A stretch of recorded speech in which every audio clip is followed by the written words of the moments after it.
Boa noite a todos. Boa noite. Nós estamos hoje na última lição da parte 2 deste livro. Cadê? Aí, Momentos de Saúde e de Consciência. Então, é o livro 4 da série psicológica, né? Estamos hoje, então, no último capítulo desse livro.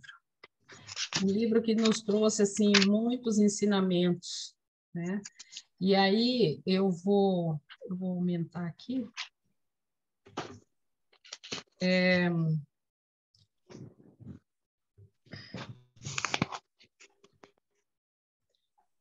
O capítulo 20, ele vai falar de consciência e plenitude, tá? E eu coloquei aqui, segunda parte, momentos de consciência, que é a segunda parte. A primeira parte foram momentos de saúde, né? E a segunda é momentos de consciência, foram 20 capítulos. E aí eu vou dar uma revisada através da citação da Joana, através do Evangelho, tá? Nos 20 capítulos. Então, assim, ele ficou um pouquinho maior, essa apresentação. Aí eu vou pedir para que eu possa, desenvolvendo mais rápido, para a gente poder depois compartilhar. Pode ser assim? A não ser que surja assim, alguma coisa muito pontual, né, que precise parar, aí eu dou uma parada, tá bom? Então, tá. Já na introdução dessa segunda parte, a Joana começa com a pergunta 630 do Livro dos Espíritos, né? Como se pode distinguir o bem do mal? A gente vai falar de momentos de consciência, lembrando, né? Então, diz assim, o bem é tudo que é conforme a lei de Deus, o mal, tudo que lhe é contrário. Assim, fazer o bem é proceder de acordo com a lei de Deus, fazer o mal é infringir, tá? A gente tratou desse assunto da lei de Deus na aula de consciência e alienações mentais. O capítulo 1, aquisição da consciência. A pergunta é, 620, onde está escrita a lei de Deus, né? Aí a resposta para Kardec foi na consciência, né? Lembrando que lá naquela lição de consciência e alienações mentais, dizia que a gente tem como que me ajuda aí, Olga? Você gostou, eu também gostei. A gente tem um sinalizador, né? Como é que chama? Árbitro, né? Um árbitro. Você lembra aí, Olga? É um árbitro, tá? E aí, nessa pergunta do Livro dos Espíritos, a Kardec pergunta, né, onde está escrita essa lei de Deus, então a resposta dos Espíritos é na consciência. No capítulo 2, Conhecimento e Consciência, pergunta 919. Qual é o meio prático mais eficaz que tem o homem de se melhorar nesta vida e de resistir à atração do mal? Um sábio da antiguidade vos disse, conhece-te a ti mesmo. Tá? Foi essa resposta aí para esse capítulo. Capítulo 3, Comportamento e Consciência. É a pergunta 918. Por que indício se pode reconhecer em um homem o progresso real que lhe elevará o espírito na hierarquia espírita? A resposta: o espírito prova a sua elevação quando todos os atos da sua vida corporal representam a prática da lei de Deus e quando antecipadamente compreende a vida espiritual. Então, foi um crescendo. Você pode perceber como foi assim, bem num crescendo. Ela vai falar o que é o bem do mal, ela pega a pergunta, né? O que é o bem do mal, pergunta onde está a consciência e agora, então, vem aqui como é que se faz esse progresso real, né? E aí vai dizer assim, o espírito prova a sua elevação quando todos os atos da sua vida corporal representam a prática da lei de Deus, né? E quando antecipadamente compreende a vida espiritual.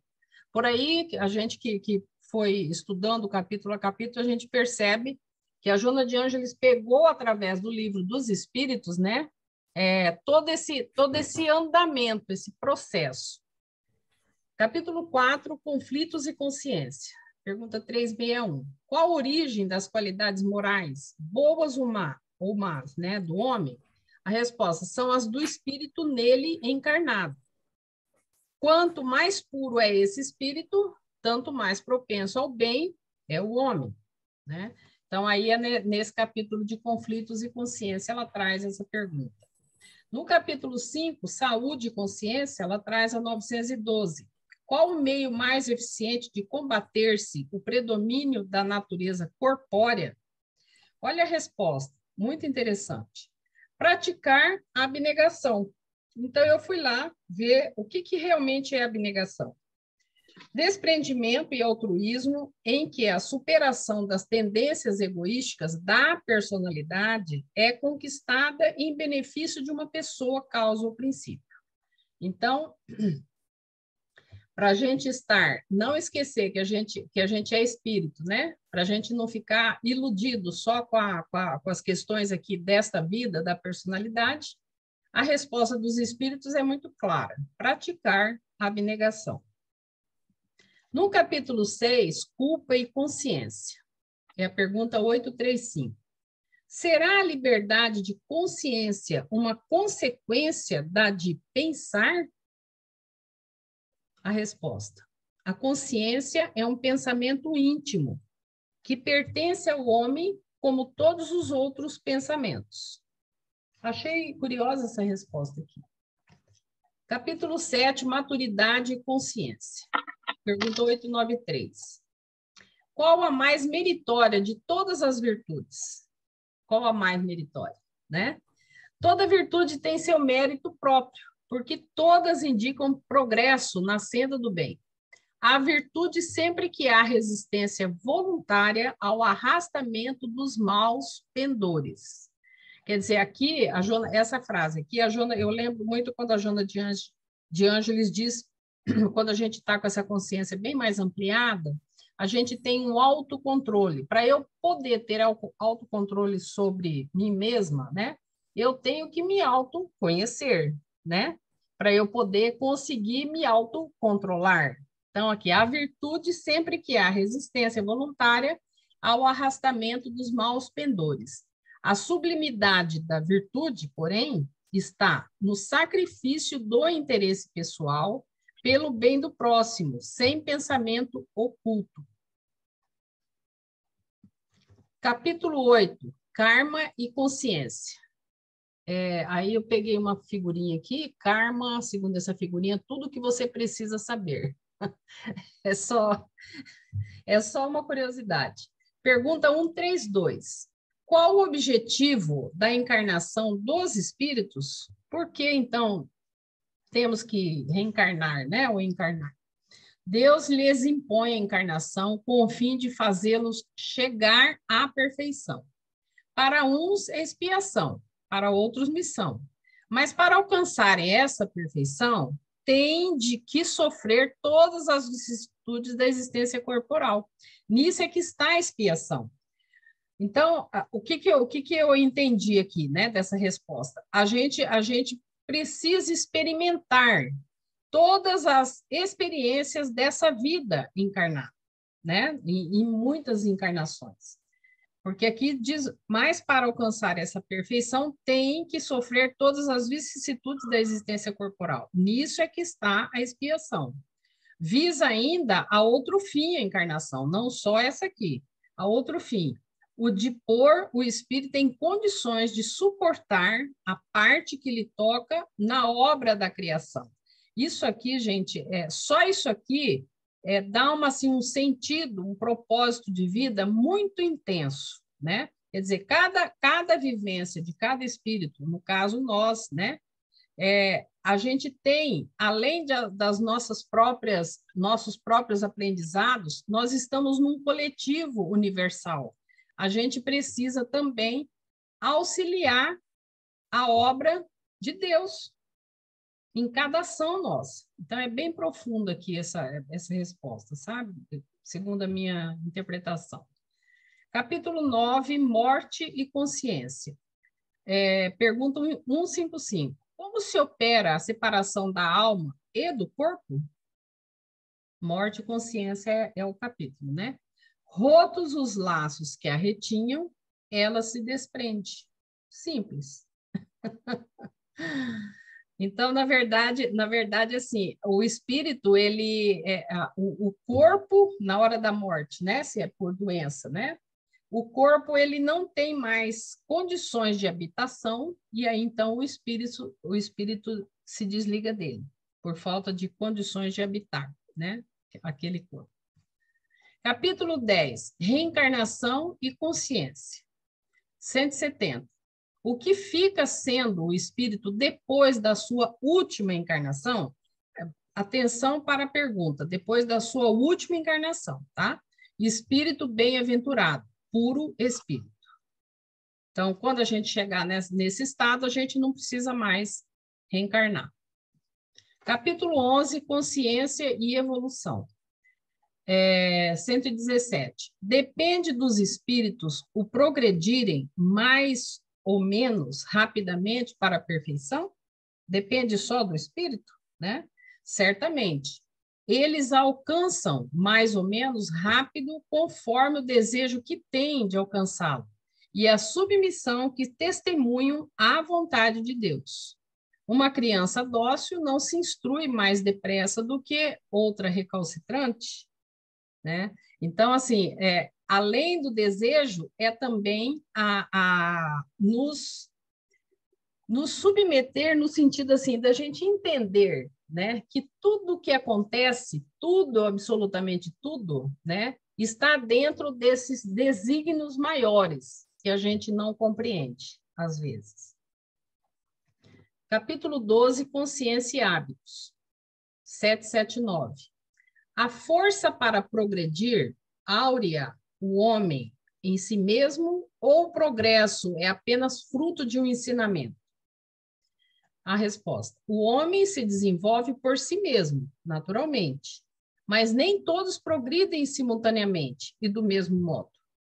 Dá-se, então, que os mais adiantados auxiliam o progresso dos outros por meio do contato social. A importância do contato social aqui, né? A gente aprende com o outro e a gente ajuda o outro que ainda não chegou num patamar de uma consciência mais ampliada. Capítulo 13, consciência e discernimento. Pergunta 189. Desde o início da sua formação, goza o espírito da plenitude de suas faculdades? A resposta: não, pois que para o espírito como para o homem também há infância. Em sua origem, a vida do espírito é apenas instintiva.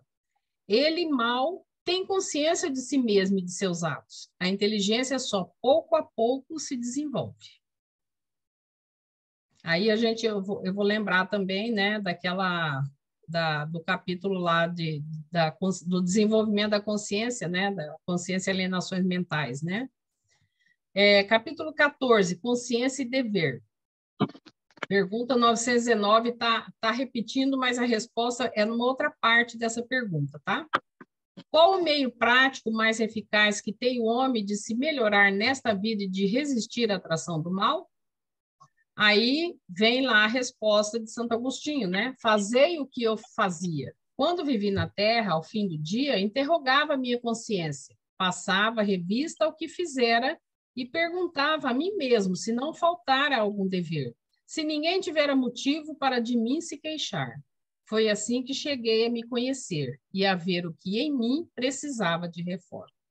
Gente, as técnicas de meditação diz que a gente tem que ficar o máximo possível do dia em autoobservação, né? Mas, assim, é praticamente impossível a gente estar nesse estado, para mim, tá? Eu vou falar de mim, não vou falar dos meditadores aí, tá?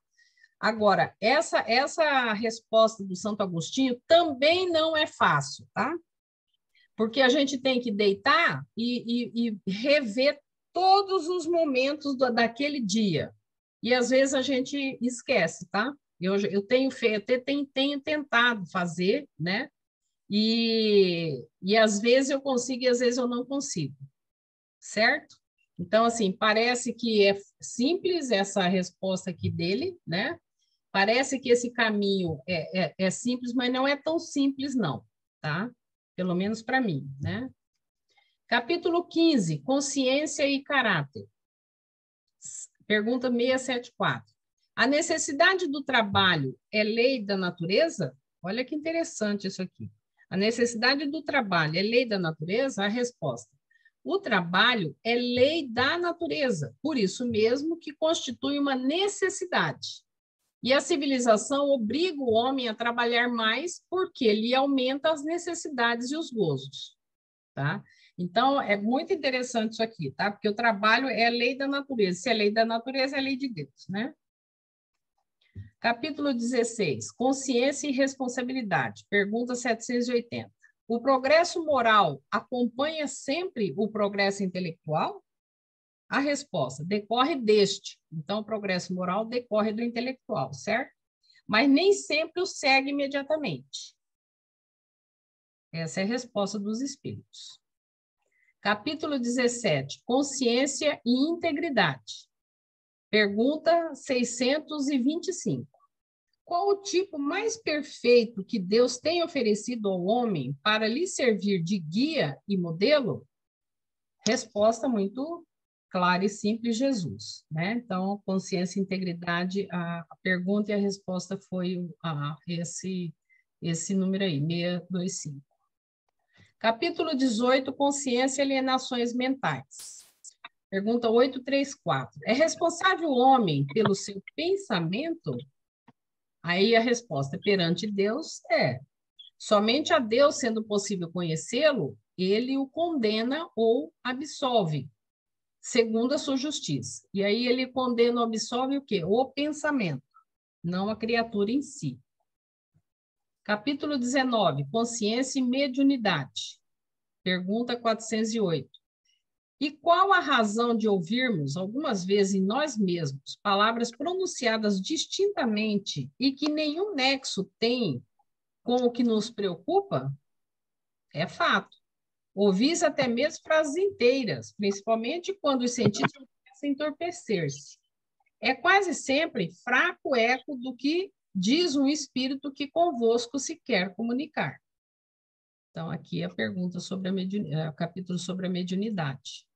O capítulo 20, que é do capítulo de hoje, Consciência e Plenitude, a pergunta é o 967. Em que consiste a felicidade dos bons espíritos? Resposta: em conhecerem todas as coisas. Por isso, lá, naquela outra pergunta do Livro dos Espíritos, diz que a gente tem que passar por todas as vicissitudes da vida. Como é que a gente vai conhecer se a gente não passou, né? Em conhecerem todas as coisas, em não sentirem ódio, nem ciúmes, nem inveja, nem ambição, nem qualquer das paixões que ocasionam a desgraça dos homens. O amor que os une lhes é fonte de suprema felicidade. Não experimentam as necessidades, nem os sofrimentos, nem as angústias da vida material. São felizes pelo bem que fazem. Então, assim, a plenitude, ela vai acontecer para nós, né? Quando nós já não formos influenciados, né?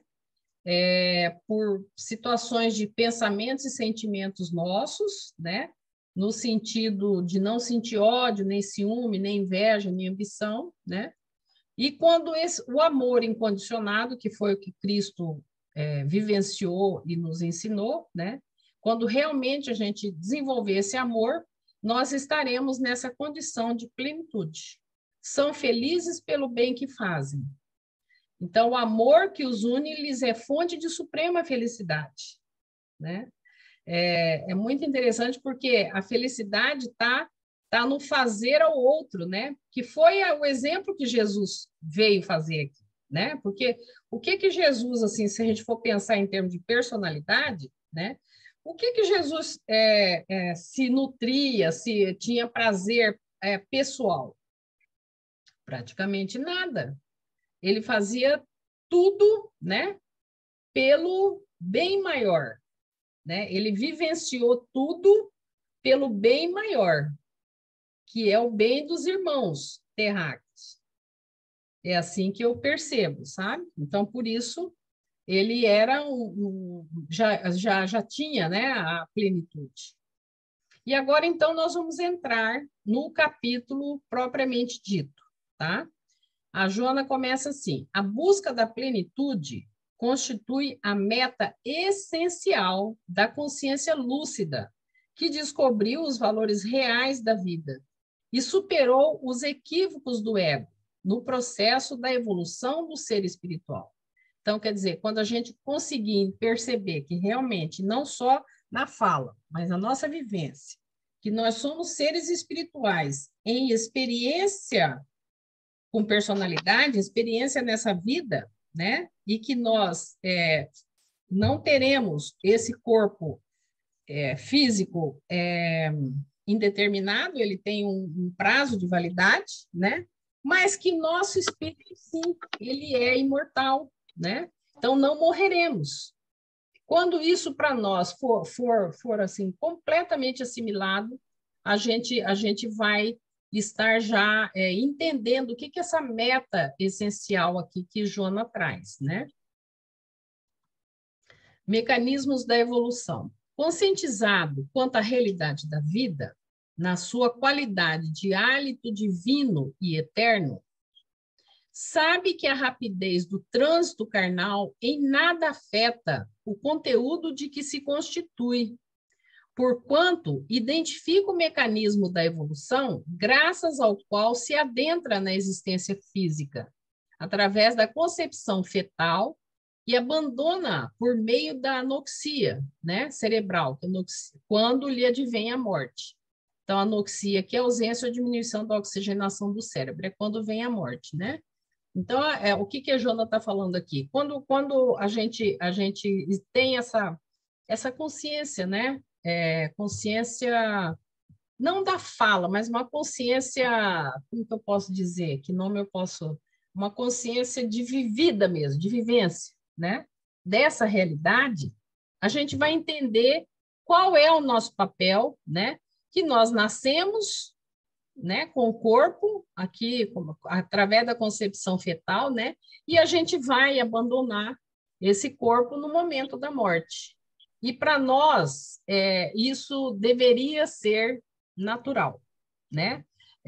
Não, a gente não passar por tanta dor, tanto nossa própria, quando a gente pensa que a nossa vida é finita, a nossa vida corporal é finita, e que a gente vai passar por esse trânsito, né? Quanto dos semelhantes, né? Ordem e dever. Felicitado pela perfeita identificação dos objetivos humanos, empenha-se por entesourar os recursos inalienáveis do bem, perseverando a paz íntima e comportando-se dentro dos cânones da ordem e do dever, fomentadores do próprio, como do progresso geral. Então, aqui ela está, cada parágrafo, né, desse aí, ela está dando para nós, nos ensinando mesmo, né? Como é que se chega à plenitude, a consciência, né, plena, né? Plenitude dessa consciência. Então, aqui ela está dizendo, felicitado pela perfeita identificação dos objetivos humanos, quer dizer, ela não está falando assim, viva como se você não tivesse aqui na Terra. Ela não está falando isso. Ela está dizendo, viva, né?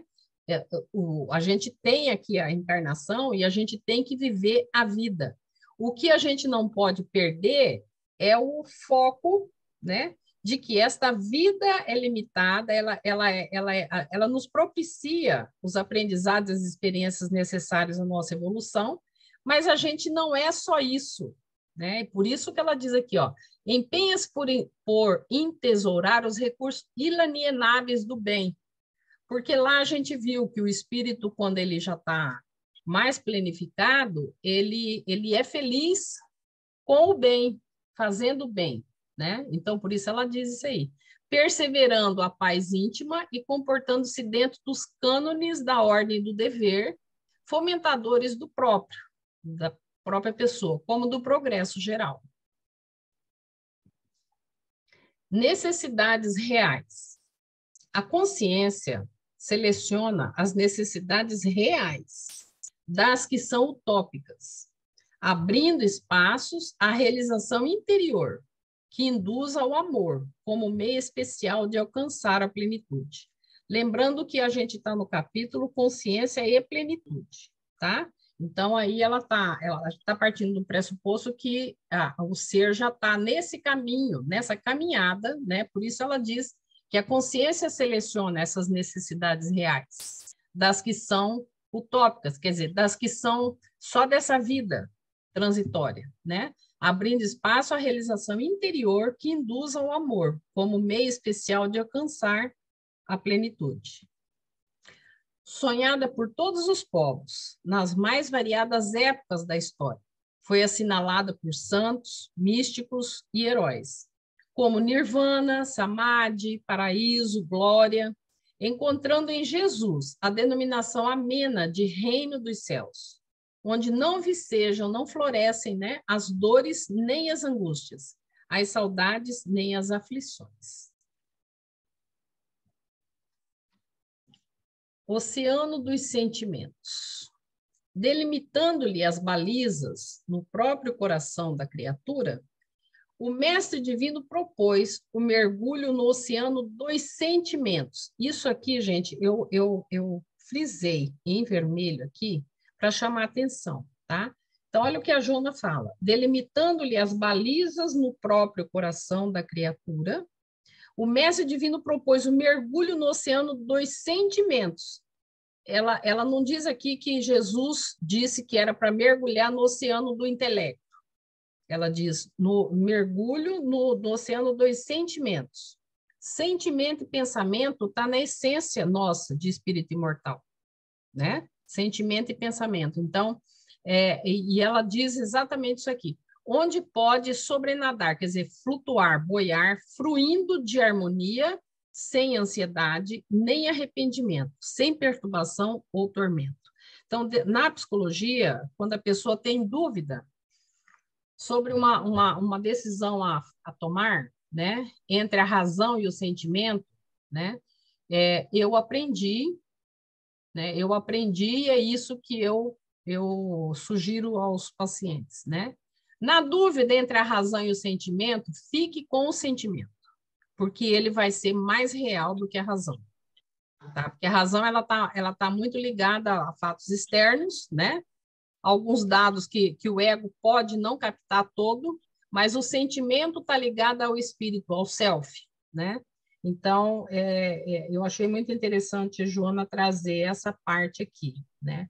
Lembra lá naquela aula lá do capítulo, né? Que era Consciência e Alienações Mentais, onde Joana traçava aquela progressão da consciência e ela dizia de algumas pegadinhas, né? Uma das pegadinhas era a consciência que vai para o lado do intelecto, tá? É uma visão ainda primária, tá? Então, assim, se a gente priorizar a questão do nosso sentir mais do que a nossa capacidade de conhecimento, a gente vai estar num caminho mais próximo da nossa essência, tá? Então, eu vou voltar a falar aqui.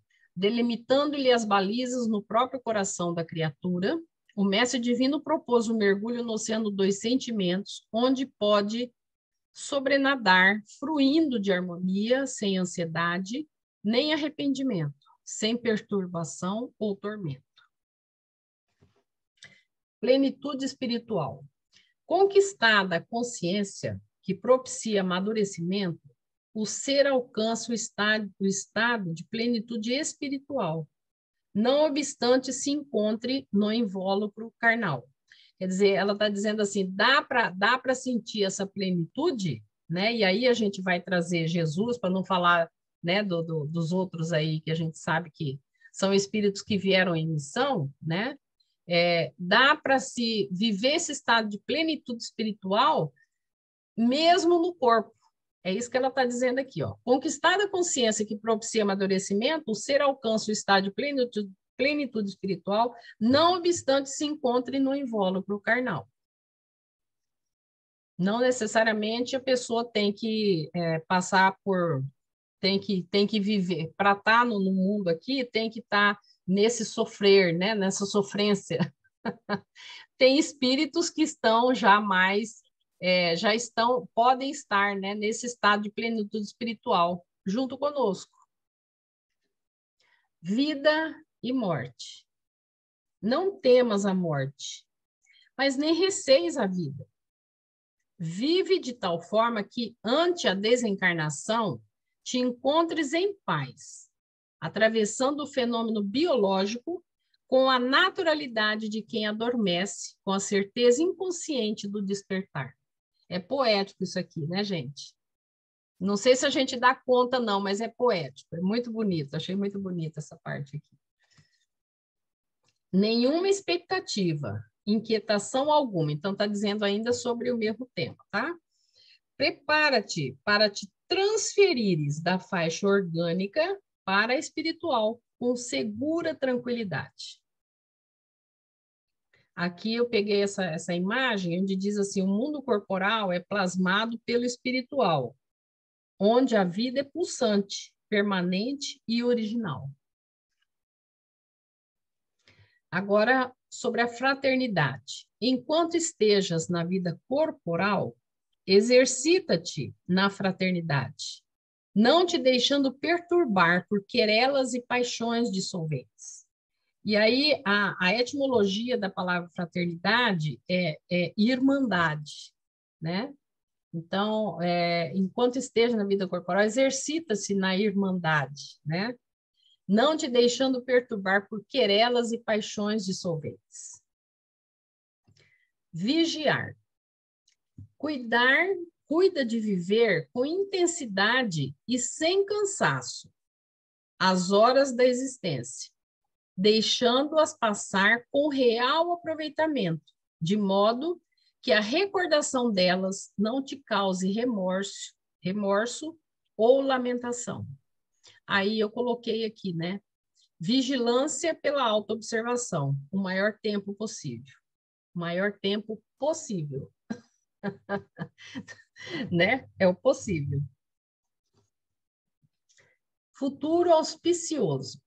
Às vezes, breves minutos no corpo são definidores de futuro promissor, em face da claridade de consciência para identificar os erros praticados e assimilar realizações planificadoras. Então, a Joana de Ângeles está trazendo aqui uma questão assim, na nossa idade espiritual, né, de espírito imortal, o que a gente passa aqui são breves minutos, né? São breves minutos, não importa se minuto aí de 60, 70, 100, 40, né? Às vezes, breves minutos no corpo são definidores de futuro promissor, em face da claridade de consciência para identificar os erros praticados e assimilar realizações planificadoras. Memória da plenitude. Os momentos de consciência profunda, objetiva, proporcionam a memória da plenitude, passo inicial para a integração no espírito total da vida. Eu achei interessante, né, dela colocar isso, memória, né? Que memória, para a gente poder assimilar e ficar gravado na memória, a gente precisa estar atento, a gente precisa do músculo psíquico da atenção. Porque se a gente não tem atenção em determinadas coisas que a gente está recebendo, a gente não vai conseguir jogar isso, entre aspas, para a memória, né?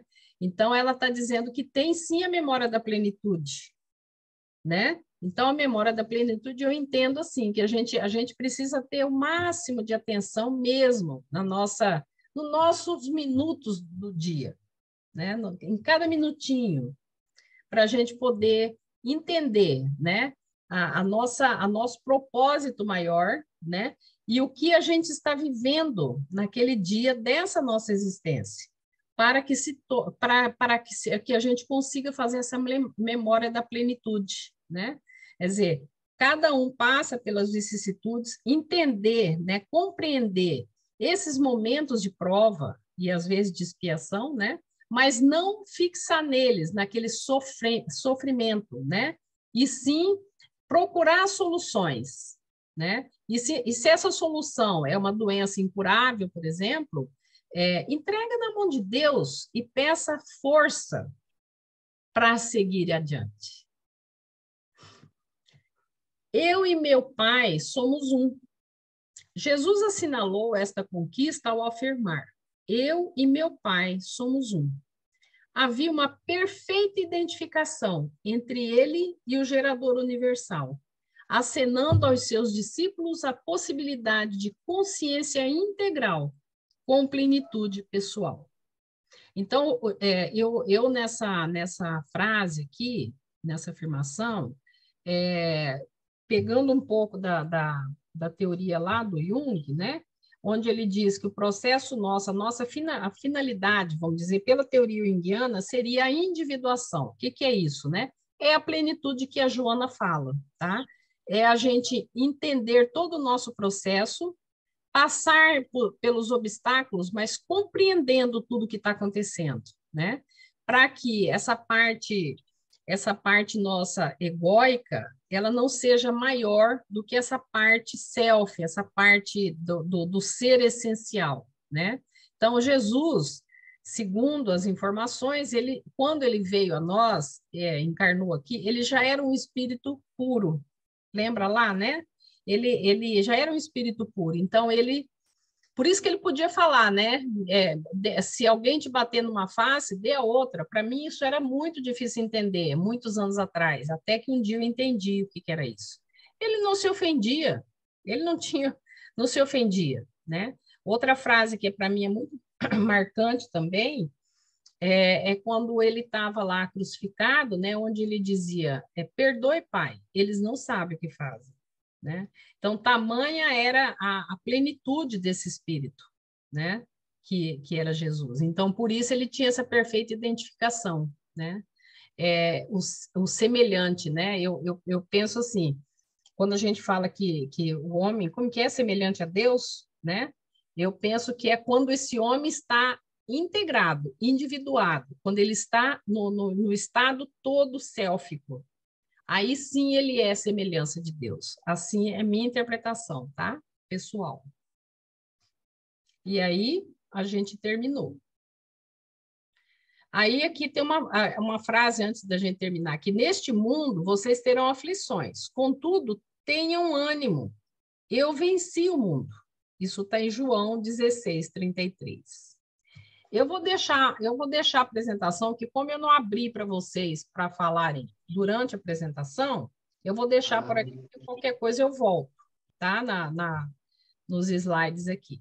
Agora a gente pode, todo mundo abrir os seus microfones aí, o áudio, que agora é a hora dessa pergunta aqui. O que fica para você desse tempo?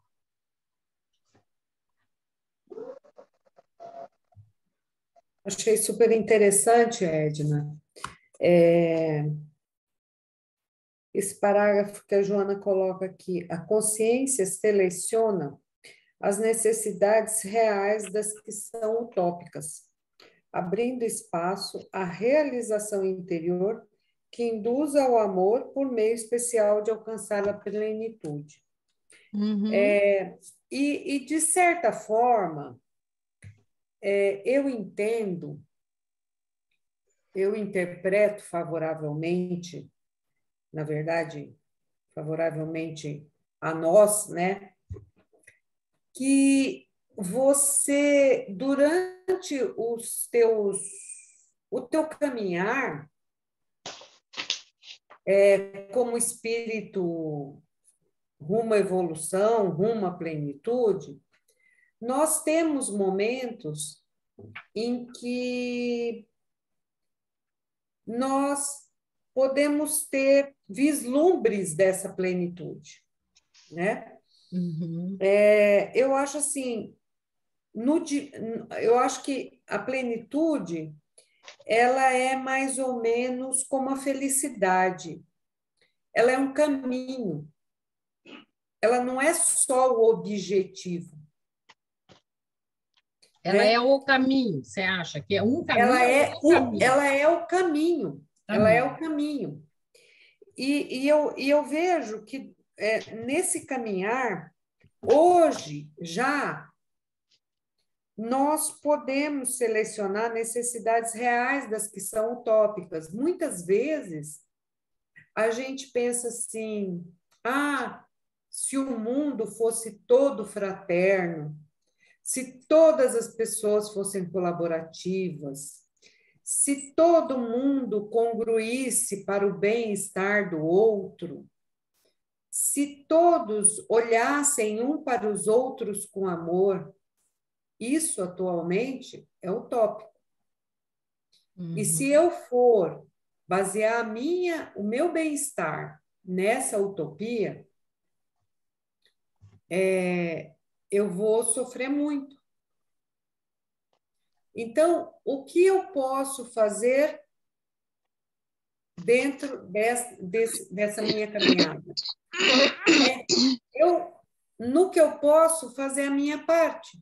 Dentro do possível, né, Olga? E é o que eu posso fazer. E o que eu posso fazer? Eu não consigo ser esse ser iluminado, pleno, absoluto, neste momento, mas eu posso ser melhor a cada dia.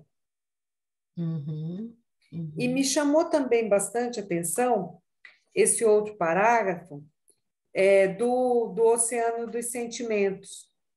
Aqui. Que as balizas, ou seja, os limites, as raias, estão na consciência do quanto eu posso fruir da harmonia, sem ansiedade, sem arrependimento, sem perturbação.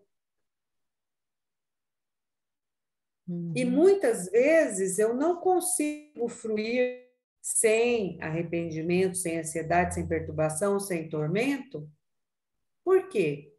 Porque naturalmente os meus sentimentos ainda navegam em mares muito turbulentos, em mares muitas vezes com muitas carcaças de navios afundados, né? Eu própria afundei, né? Então, a turbulência do meu oceano de sentimento, ela é natural da minha característica moral. Eu vou ter mais ou menos harmonia, ansiedade, arrependimento, perturbação, tormento, quanto melhor seja a minha característica moral. Meu oceano vai ser muito mais tranquilo, meu oceano de sentimentos será muito mais tranquilo, muito mais límpido, quanto mais límpida e tranquila for a natureza moral que eu respiro e vivo, e sinto. Foi isso que ficou para mim. Muito legal. Obrigada pela sua contribuição. Bem legal. Mais aí, pessoas? Assim, sabe? A minha leitura da Joana nesses últimos 10 anos da minha vida, quando eu comecei a me interessar, de fato, para entender o que Joana quer dizer, eu faço a seguinte leitura dos livros que eu já li da Joana, dos estudos que a gente fez no Ismael e dos aprofundamentos que a gente tem tido desde que a pandemia começou. A Joana, para mim, ela tem um estilo assim, a cada parágrafo, quase, eu não fiz esse levantamento estatístico, né, de parágrafo por parágrafo de cada livro, mas a cada parágrafo que ela descortina, desvela a nossa intimidade, no parágrafo seguinte ela dá quase que uma... Isso é uma interpretação minha, tá, gente? Só minha. Ela quase que dá uma fórmula Tipo assim, ó, diz lá, delimitando-se as balizas no próprio coração da criatura, o mestre divino propôs um mergulho no oceano, como Olga disse. Aí ela desce lá. Conquistada a consciência, aí é o próximo passo, que propicia amadurecimento, o ser alcança o estado de plenitude espiritual, não obstante se encontre no invólucro carnal. Aí ela vem com esse bálsamo aqui no finalzinho, assim, ó. Vive de tal forma, eu adoro quando ela coloca verbos no imperativo, sabe? Professora de língua portuguesa presta muita atenção, né? Ela meio que intima a gente, dá uma intimada, porque é imperativo, né? E ela tem autoridade moral para isso, então há que se respeitar, né? Aí ela diz assim, vive de tal forma que ante a desencarnação te encontres em paz, atravessando o fenômeno biológico com a naturalidade de quem adormece, com a certeza inconsciente do despertar. Olha que máximo isso daqui. Quem não quer morrer assim? Né, gente? Vamos combinar.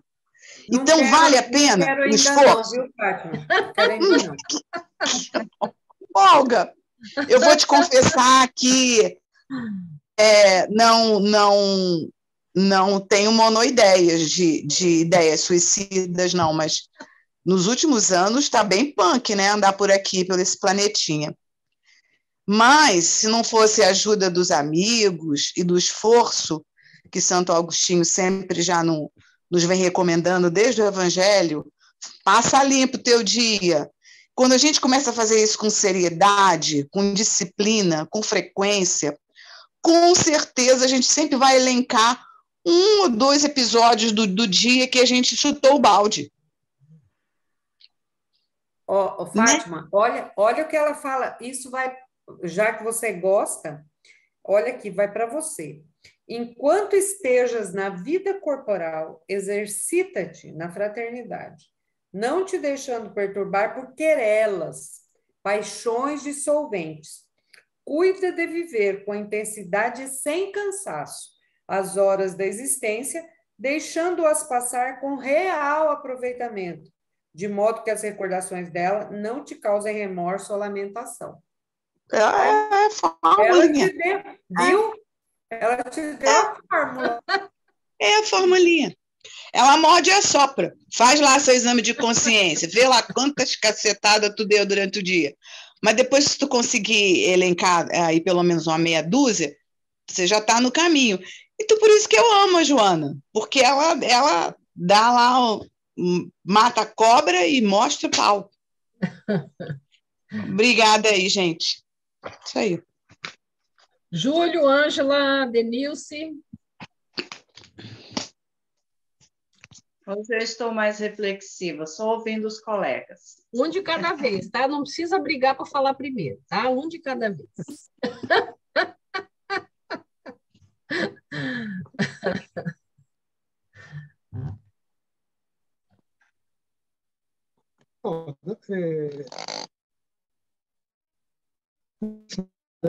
Minha visão, né, ela chama atenção para uma condição que nós temos, né, e como necessidade, como objetivo.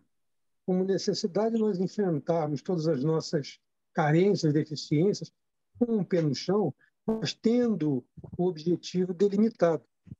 E, na realidade, nós não podemos fugir disso, porque senão a gente se perde nesse mar de coisas que nós temos em volta de nós e dentro de nós.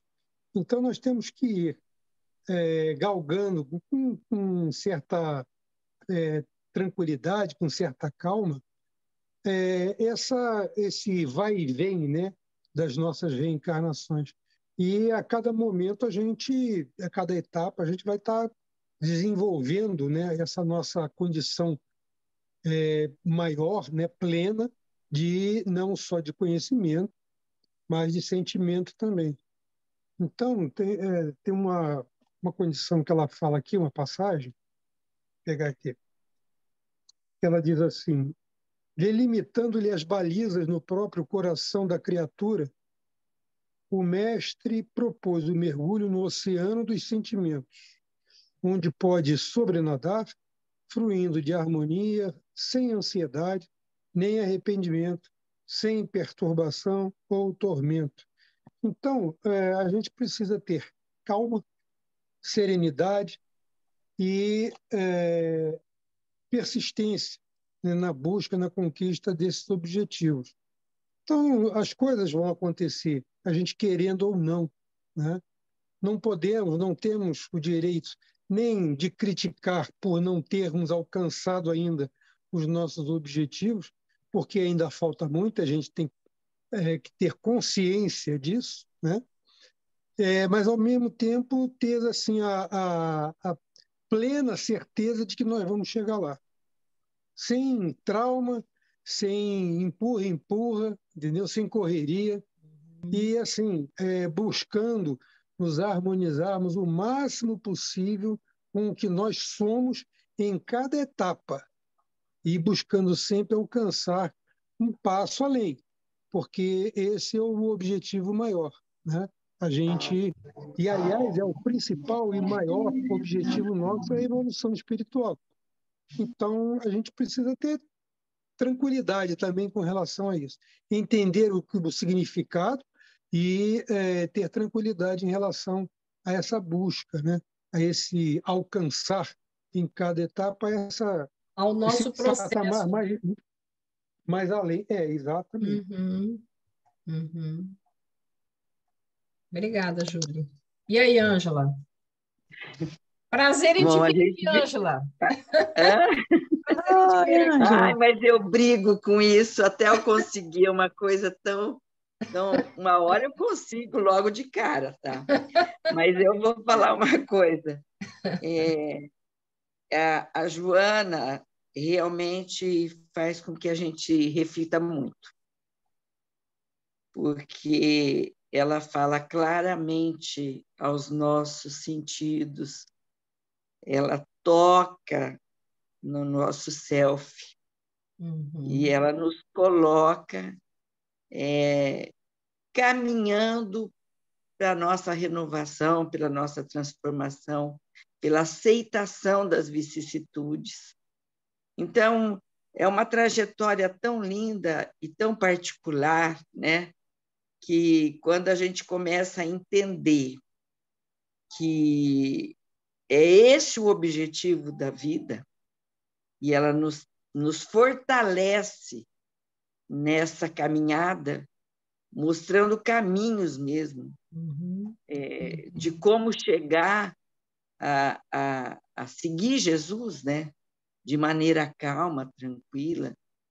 Então, é fantástico, é muito fantástico, e deixa a gente assim, muito em paz, na certeza de que é esse o caminho mesmo. Agora, é difícil, dá vontade de, às vezes, esbalar, ou mesmo inconscientemente a gente, de repente, dá uma fugida desse caminho, porque a gente está nesse caminho, né?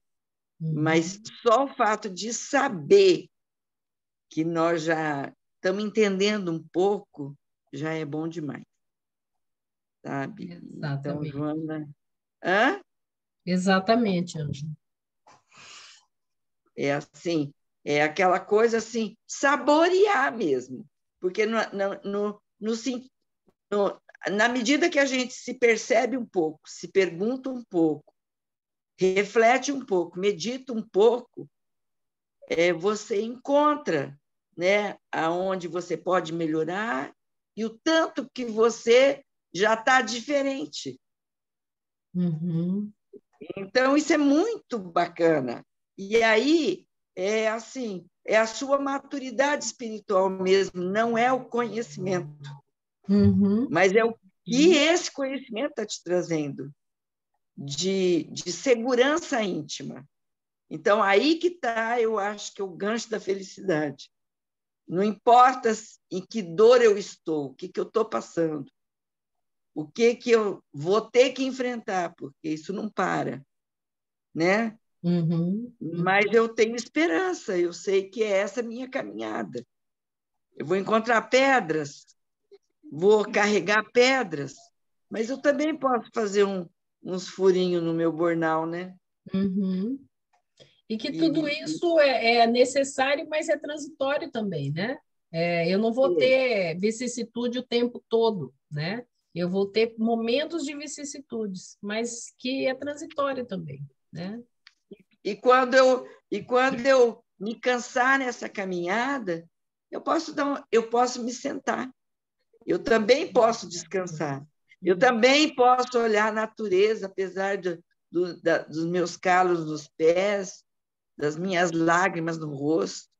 Tem tanta coisa, entendeu, para você sair dessa dor, né? Chega a ser emocionante, porque nós temos um universo à nossa disposição para poder ser o remédio da nossa alma, e ela nos coloca isso. Isso mesmo. Sabe o que ficou para mim? Por isso que foi oferecido para nós, ao mesmo tempo, a dor e o prazer, né? Para funcionar como fator de compensação. De compensação, exatamente. Exatamente. Porque senão ficar só sofrendo, a gente acaba batendo a cabeça na parede e pulando do prédio, né? Porque não dá, não tem como acontecer uma coisa dessa sem uma consequência, né, danosa. Então, esses momentos de prazer, de satisfação, de alegria, em que a gente pode assim externalizar, né, todo o nosso a alegria da conquista, né? Isso faz o fator de compensação. Quer dizer, eu estou estou conseguindo, estou chegando lá. Falta muito, mas eu estou indo, né? E você assim se oferece de uma certa forma com grandeza e também com gratidão por poder passar por esses momentos, né? E que faz com que você vá conquistando, né, a sua plenitude, o alcance, né, em cada etapa, em cada momento desse objeto, desse foco, desse alvo, dessa meta em cada encarnação. É uma coisa muito assim impressionante, né? Porque isso não depende de nós somente, né? Depende de tudo que é construído à nossa volta. E a gente precisa estar integrado nisso tudo, que é para poder alcançar. Porque senão a gente não chega a lugar nenhum. Eu acho que é bem assim, né? Caminho. É bem assim, Júlio, do jeito que você começou a falar, eu me identifiquei muito com essa sua fala agora, porque eu fui tentando entender assim, se a gente for pela etimologia da palavra e das palavras contidas nos livros da Joana, eu posso também entender que ela meio que trocou o sentido e ficaram quase que sinônimas palavras prazer e plenitude, né? Quantas vezes ela não repete essa palavra? E a gente, como é carne, né, ainda é matéria, enquanto estamos por aqui, a gente tem a dor e o prazer, né? E quando a gente começa a entender que plenitude, sentir, se permitir estar pleno, né? A gente começa a elencar mesmo. Eu não sei se isso é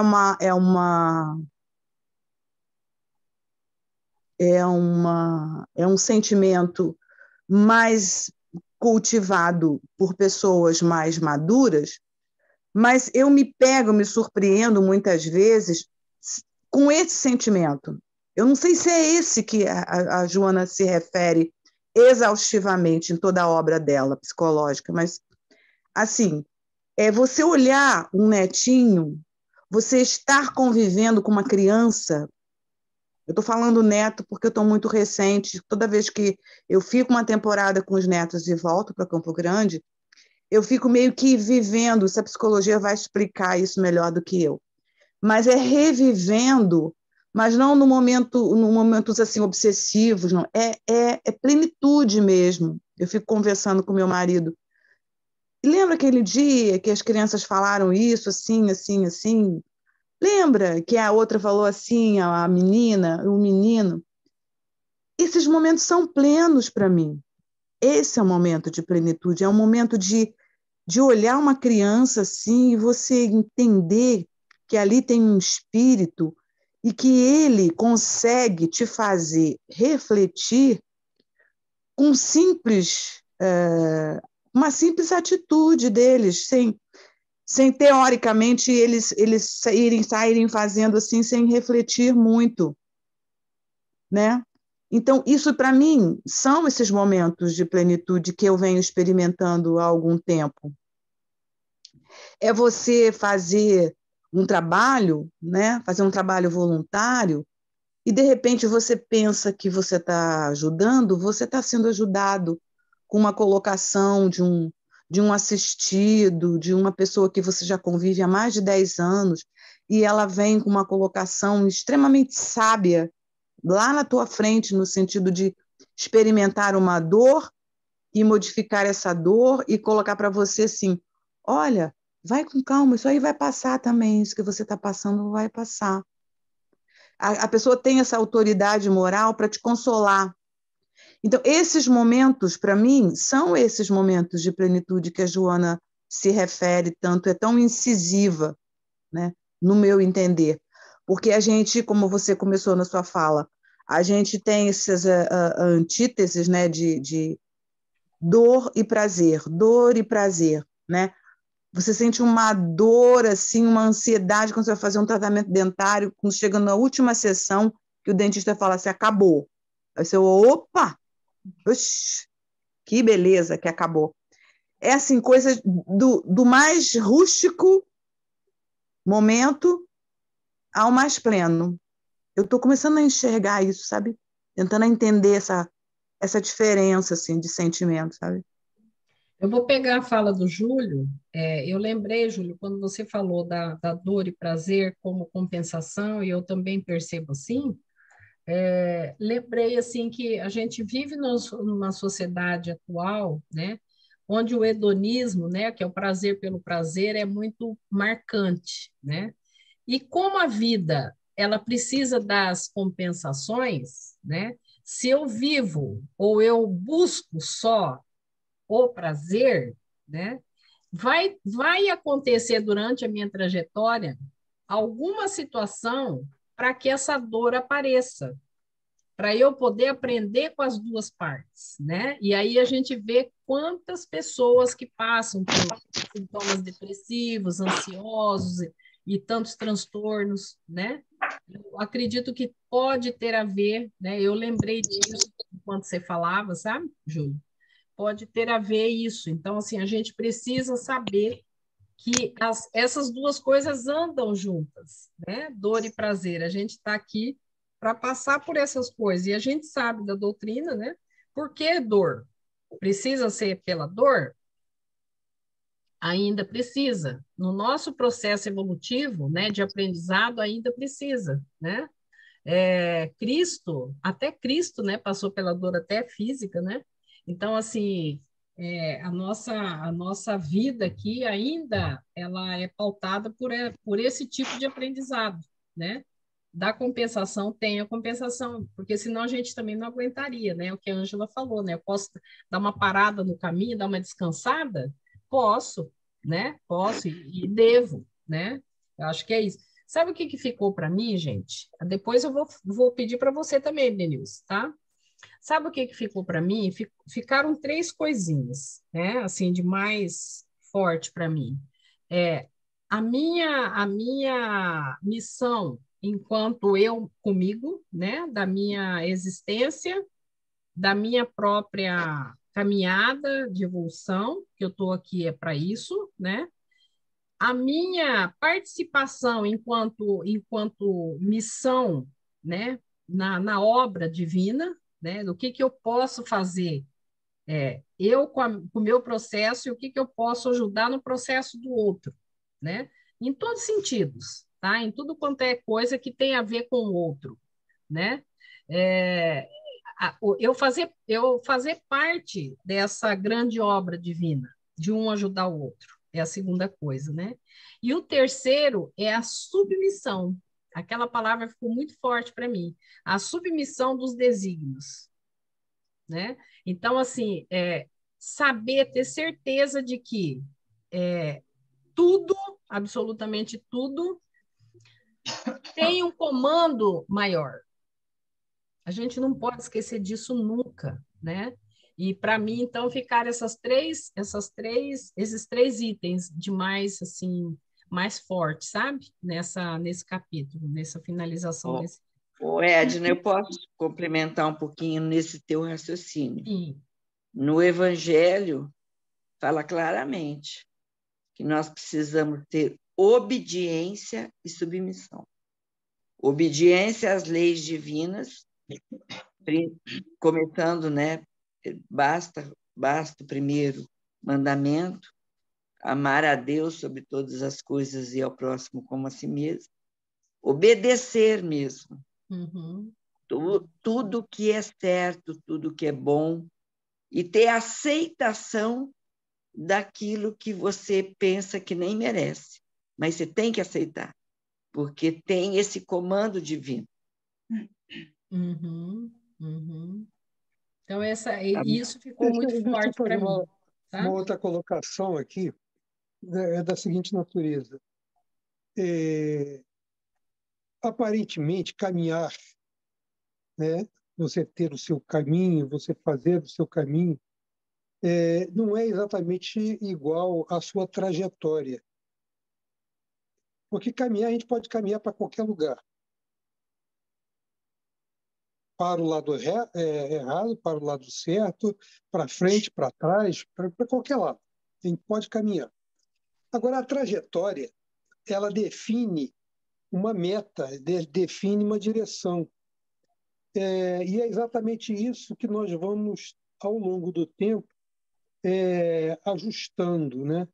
O nosso caminho segundo a nossa trajetória, ou a nossa trajetória com base naquilo que é o nosso caminho percorrido. Uhum. Então, na medida em que essas coisas vão acontecendo, esses fatos todos vão acontecendo, nós vamos definindo exatamente para onde nós vamos. Porque misturando aquilo que é o nosso livre-arbítrio, o nosso desejo, né, de realização e as nossas decisões, nós vamos definindo a nossa trajetória, que pode ser mais ou menos atribulada. Então, dentro desse processo, né, de definição, de escolhas, nós vamos ajustando nós por nós mesmos e segundo a tudo aquilo que tem como fato, como acontecimento e as suas próprias consequências decorrentes dessas atitudes que nós vamos tomando. Então, isso define exatamente para que lado nós vamos, né? E o alcançar, o ser pleno, a plenitude, significa a gente depurar tudo isso e tirar o melhor de tudo isso para nós nos construirmos da melhor maneira possível. Uhum. Vamos ser relativamente perfeitos? Sim, algum dia nós vamos chegar lá. Desde que nós definamos essa trajetória pelo melhor, para o melhor. Não por aquilo que não tenha definição, ou seja, simplesmente uma sequência de experimentações sem nenhum sentido. Aí nós não vamos para lugar nenhum, nós vamos ficar rodando em círculo. Uhum. Então, dentro desse parâmetro, né, definido como ser pleno, nós temos exatamente que fazermos as nossas escolhas das coisas que nós já vimos, das coisas que nós já experienciamos, vivenciamos, e definindo daí aquilo que é o melhor para nós. Porque as coisas vão acontecer, queiramos ou não, né? E nós vamos, segundo as nossas condições, né, de amadurecimento espiritual, e aí, dentro dessa condição encarnada, em que nós vamos estar sujeitos às vicissitudes, às dores, os sofrimentos, mas, assim, muita coisa boa, conquistas ótimas, e aí nós vamos ter que fazer a definição, as nossas escolhas, com base nessas últimas, naquilo que é o bom e aquilo que agrega. Então, ótimo. Então, nós não precisamos ficar ansiosos em relação a isso, mas, assim, observando atentamente aquilo que nós pensamos e, de acordo com o que nós pensamos, as decisões que tomamos, porque as consequências virão. Né? Virão. E se nós pretendemos mais rapidamente alcançarmos essa plenitude, então nós temos que fazer as melhores escolhas para que as consequências sejam as melhores. As melhores. Denilce, o que fica para você? Pode ser numa palavra, numa frase. Eu acho que fica a questão da responsabilidade que nós temos, né? Pelo nosso percurso. Porque, assim como a Ângela falou, a gente pode parar no meio do caminho e dar uma descansada. Mas ela chama atenção aqui quando ela fala viva com intensidade e real aproveitamento, né? Então, não esquecendo da responsabilidade, né?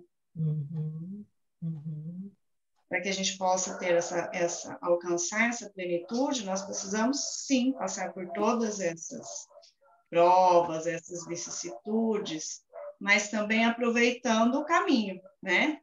Aproveitando tudo ao longo da jornada, com responsabilidade. Perfeito. Mais contribuições? Temos uns minutinhos ainda, se quiserem. Ou já falamos tudo que veio à nossa mente, né? O que é legal é porque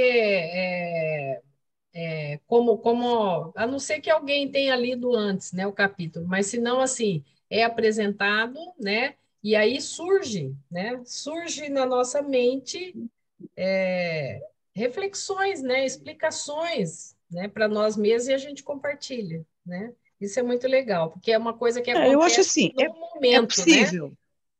Né? Acho que a pergunta que a gente tem que se fazer sempre, é possível? Sim, é possível. Reticências.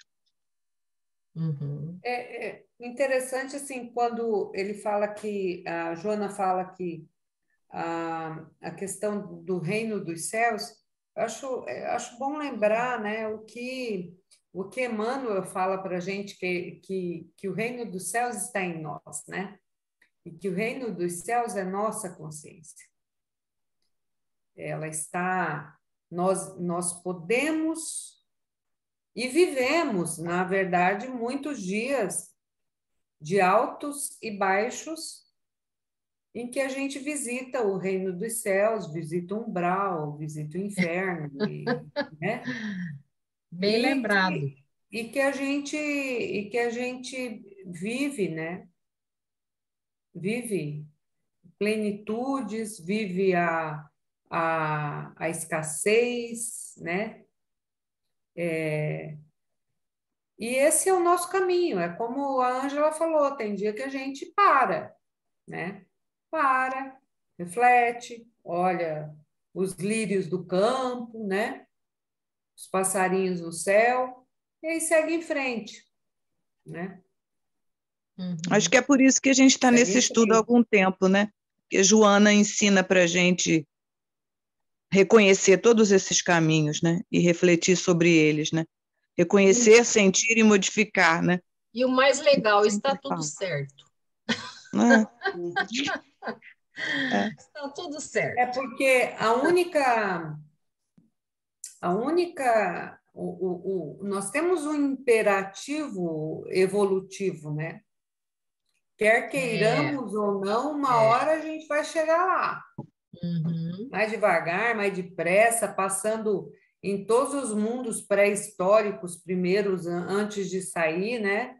Sendo Pithecanthropus erectus em todos os mundos habitados, mas uma hora a gente vai chegar lá. Agora, seria a plenitude, né? Seria a felicidade, seria alcançar, chegar, né, ao reino dos céus. agora né, me chama a atenção agora, quando falou assim, por isso que nós estamos até agora, né? Eu às vezes não entro por questões óbvias, né? Quando a demanda aqui não dá, não dá. Uhum. Mas não que eu não tenha vontade. E é tão saboroso, é tão gratificante, né? Que a gente acaba ficando disciplinado nesse conhecimento que parece que eu já sei, parece que é meio que óbvio, mas traz tantas nuances do mesmo aprendizado que a gente quer cada vez mais, saber o tom do azul, o tom do vermelho, os vários tons, né?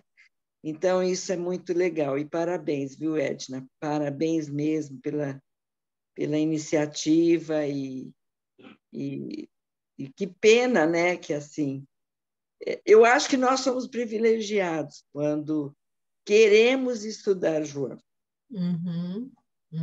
porque não somos obrigados, mas já estamos conscientes de que queremos, né? Exato. Às vezes eu me sinto obrigada, viu, Ângela? Quando eu me sinto assim, fraquejando muito, é meio que pegar lá a lição do dia. Aí eu saio procurando qualquer um da Joana, assim. Qualquer um, sabe? Socorro, é o pronto-socorro. Não, eu nem fale. Eu peço socorro toda hora. E toda hora eu pareço uma doida. Obrigado, meu Deus, obrigado, meu Deus. Me ajuda, meu Deus, tem de misericórdia, sabe? E aí eu vou pedindo o tempo todo, pareço uma doida. Mas eu não sei se vocês chegaram, quer dizer, pelo menos assim, eu de vez em quando me surpreendo, né? Com um determinado tipo de reflexão em relação aos tópicos, né, que vão surgindo, aos questionamentos que outros vão fazendo, e que a gente assim tem um entendimento assim mais coerente, né, mais amplo, exatamente com esses fatos, um pouco diferente com aquilo que as pessoas comuns, né, comuns que eu digo de todo mundo, né, onde a gente está, mas que assim raciocina e enxerga de uma forma menor ou mais resumida, né, esses eventos todos, e a gente vai um pouquinho além em relação a isso, porque a gente vai resgatando exatamente essas... Eita, caiu. O Júlio caiu. Alguma coisa aconteceu lá. Então, vamos esperar um pouquinho, ver se ele volta. A gente tem uns 5 minutinhos. Eu acho que esse livro, todos os livros da Joana, né? E aí hoje a gente está terminando um livro, né? Um livro que trouxe tanto ensinamento como todos os outros, né? Mas o que eu, na hora de preparar, né? Falei, eu vou dar uma resgatada aí nos capítulos, né? E tive ideia de pegar, porque nesse livro, né, a segunda parte, ela coloca perguntas do Livro dos Espíritos, né? Em todos os capítulos tem, até na introdução. Então, eu achei muito interessante resgatar, né? Essa parte do Livro dos Espíritos, onde cada capítulo dela, ela coloca, sabe? Achei bem bom. É que tá tudo amarradinho, né? Ficou até bem... Fica tudo amarradinho, né? Como tá gravado, né? Aí a pessoa que quiser pode dar uma olhada. Tá ali tudo o Livro dos Espíritos ali, bem legal. Eu achei que vai ficar tipo assim um compêndio mesmo, né? Não sei se posso falar a palavra compêndio. Um roteiro, um roteiro de estudo. Um roteiro. Um roteirozinho. Que lindo aí, Olga. Você pôs o atrás aí, o Zoom tem uma coisa. Estou brincando aqui. Ficou bem legal. O Júlio acho que caiu, não vai voltar. Alguém mais quer fazer mais alguma pergunta ou a gente já vai para o encerramento? Vamos para o encerramento, então? Olga, estava tão bonita aquelas flores. Você não quer deixar as flores e fazer a nossa prece de encerramento? Tá bom, vou fazer. Ai, tá lindo. Deixa assim que ficou lindo. É mesmo.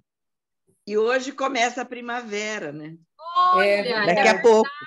É verdade. Olha só, que boa lembrança. Quer dizer, já está começando. O horário de Brasília é 10 e pouco que vai entrando a primavera. Então, agora ela colocou lá o de fundo, bem legal. Então, vamos lá. Então, parece que ela está num dia de sol, né? O céu azulzinho lá. Esse IP é aqui perto de casa. É? É. Olha. O IP grande que tem aqui perto de casa. Que legal. Então, vamos fechar os nossos olhos. Nos colocarmos na luz que irradia de Jesus como um abraço, agradecendo a esse Espírito maravilhoso, Joana de Ângeles, pelas lições que recebemos, por essa série psicológica que nos esclarece, que nos dá um roteiro, que nós possamos, Mestre Jesus, colocar em prática as lições dessa sua colaboradora, que nós possamos levar essas mensagens por meio das nossas atitudes, dos nossos comportamentos, que nós possamos estar cada dia buscando o nosso caminho de reforma íntima, de consciência, de plenitude. E dessa forma, Mestre Jesus, nós possamos, mais do que palavras, mais do que discurso, mais do que intelecto, mais do que o mental, nós possamos levar e ser para nós e para os outros uma referência de comportamento e de sentimento nessa busca da fraternidade, da solidariedade e do bem-estar de todos. Envolve-nos a todos com os seu carinhoso abraço, Mestre Jesus, inclusive aquelas pessoas que fazem parte deste grupo de estudo e que não puderam estar aqui conosco hoje. Que nós possamos estar juntos na próxima quinta-feira, voltando a estudar e estarmos juntos neste propósito de continuidade da nossa trajetória evolutiva. Agradecemos e pedimos por todas as pessoas que hoje se encontram em situação de sofrimento, de angústia, de mal-estar, de doença física ou psicológica. Boa noite, Mestre Jesus. Muito obrigada. Que assim seja. Assim seja. Beijo no coração de vocês. Até a próxima. Beijo. Tchau, tchau. Até a próxima. Um beijo. Tchau.